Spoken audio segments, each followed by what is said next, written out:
Hey there, welcome to Fluency Goals. I'm Mandeep, and today's lesson is going to be about emotions.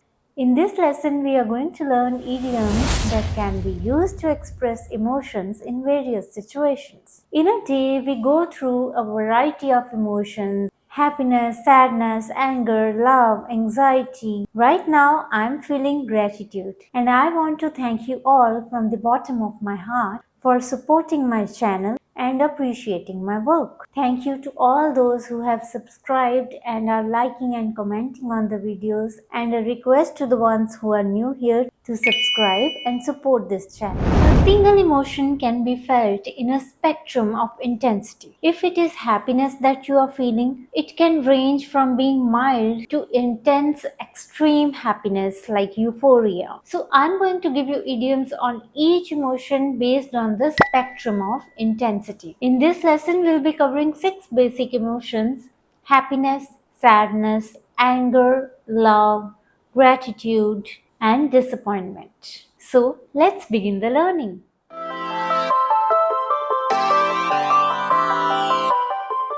Let's look at some idioms that can be used to express happiness. I'm going to give you 2 idioms for mild happiness and then the 2 idioms for extreme happiness or euphoric feeling. So the first one here is tickled pink. Tickled pink. This idiom refers to the feeling delighted or pleased about something. It suggests a sense of amusement or joy, as if someone has been tickled and is laughing with happiness. When I received the surprise gift, I was tickled pink. She was tickled pink by the compliment he gave her. Number 2, as happy as a clam. So this idiom compares someone's happiness to that of a clam, which is presumed to be content and undisturbed when the tide is in. So this idiom implies feeling very happy and content in your present circumstances. After she received the good news, she was happy as a clam. Sitting by the beach with a book, he felt as happy as a clam. On cloud 9. On cloud 9. This can be used to express extreme happiness when you feel elated with joy. So it means extremely happy and elated. It conveys a sense of being on the top of the world or experiencing great joy. Winning the competition made her feel like she was on cloud 9. After receiving promotion, he was on cloud 9 for the rest of the day. Walking on air. Walking on air. Now imagine, when do you feel like you are walking on air and very light, when you are euphoric, when you are extremely happy due to some present situation or circumstance. So it's like feeling so joyful that you are floating in the air and walking lightly. After her successful presentation, she felt like she was walking on air. When he found out he got accepted in his dream college, he was walking on air for days. Now, second emotion, sadness. In low spirits. In low spirits. So this idiom can be used to express when you are feeling slightly out of the sorts and you feel somewhat sad and disheartened. It's like feeling a bit gloomy and not like yourself, but it is not extremely unhappy also. So you might feel a bit discouraged, disheartened, but it's not a severe feeling of sadness. So this can be used to express some temporary mood of sadness. She seemed to be in low spirits after hearing the bad news. In the doldrums. In the doldrums. This idiom refers to being sad or depressed, often due to lack of activity or excitement in one's life. It suggests a sense of stagnation and boredom. With the rainy weather and nothing exciting planned, she felt like she was in the doldrums. In the dumps. In the dumps. So this can be used when you are feeling emotionally low, and it's like feeling extremely disheartened and gloomy, as if you are in deep emotional pit. So when someone is in the dumps, they might feel hopeless or discouraged about a situation. So this idiom can be used to express stronger feeling of sadness or unhappiness. After failing her exam, she was really feeling down in the dumps. He's been in the dumps since his pet passed away last week. Now, if you're feeling extremely sad, you can use these two idioms to convey that. In the depths of despair. In the depths of despair. Despair is the feeling of sadness, extreme sadness, and going into the depths of it. It's like you have reached the lowest point of sadness or misery and you can't see any way out of the troubles. After losing her dream job, she found herself in the depths of despair. When his relationship ended, he felt like he was in the depths of despair. Bereft of hope. Bereft of hope. This idiom describes feeling completely deprived of hope or optimism. So, when there is an overwhelming feeling of grief, sadness, sorrow, you can use this idiom to convey that.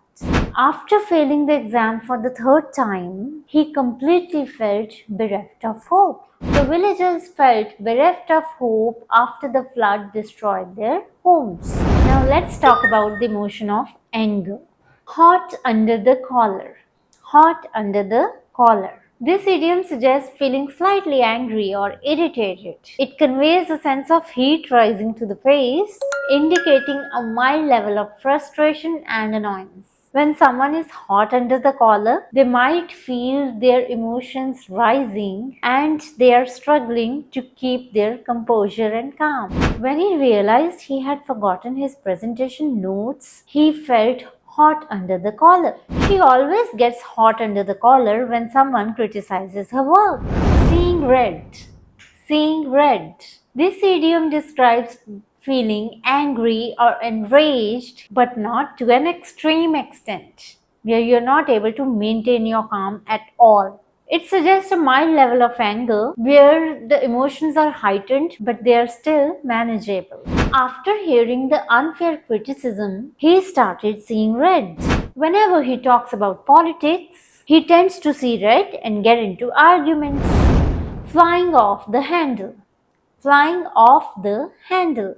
Flying off the handle. So now this idiom expresses reacting impulsively, uncontrollably in a fit of anger. It suggests a sudden and extreme emotional outburst, as if the handle of one's emotion has been released. When she found out about the broken antique vase, she flew off the handle, going ballistic. Going ballistic. This idiom suggests reacting to a situation with extreme anger or rage. So the level of anger is so intense that it resembles the trajectory of a ballistic missile, uncontrollable and destructive. The boss went ballistic when he saw the sales report for the quarter. When he saw the dent on his new car, he went ballistic. Idioms to express love. Warm fuzzes. Warm fuzzes. I like the sound of this idiom only. This idiom refers to the pleasant, warm feelings of affection or liking that one experiences towards somebody or something. It implies a gentle and comforting sense of love and fondness. Watching the puppy play gave her warm fuzzes. Receiving a heartfelt compliment always gives me warm fuzzes. So this idiom, it captures the nuances of mild love, affection, or liking or fondness in the various contexts. Have a soft spot for. Have a soft spot for. So when you have a soft spot for something, that means you have some liking, some attachment to that thing. So it shows a particular affection or fondness for someone or that something. She has a soft spot for stray animals and always takes them in. She couldn't help but have a soft spot for him, admiring his kindness and gentle nature. Falling for someone. Falling for someone. So when you fall for someone, it means that you are developing romantic feelings for that someone. It conveys a sense of gradually getting emotionally attached to another person, often leading to the experience of falling in love. He couldn't deny that he was falling for her, captivated by her sense of charm and wit. He knew he was falling for her when he caught himself smiling uncontrollably at the mere thought of her. Head over heels. Head over heels. This idiom can be used to convey when you are truly, madly, deeply in love. It describes being deeply in love, often to the point of being completely infatuated and enamored with someone. They were head over heels for each other, lost in their own little world of love and laughter. The next emotion, disappointment. Disappointment. Not up to scratch. Not up to scratch. When something is not up to scratch, it means it has not met your expectations or your standards. The quality of the product was not up to scratch, so I returned it to the store. His performance in the exam was not up to scratch compared to his usual standards. A bitter pill to swallow. A bitter pill to swallow. So when you have to swallow a bitter pill, that means you are doing something that you didn't want to. So you are disappointed in something, you don't like doing it, but you are doing it. Losing the championship was a bitter pill to swallow for the team. So that means they didn't have a choice. So this is the result that they didn't want, but they had to take it with the disappointment. Hit rock bottom. Hit rock bottom. So when something hits rock bottom, it means it just got crushed, destroyed, right?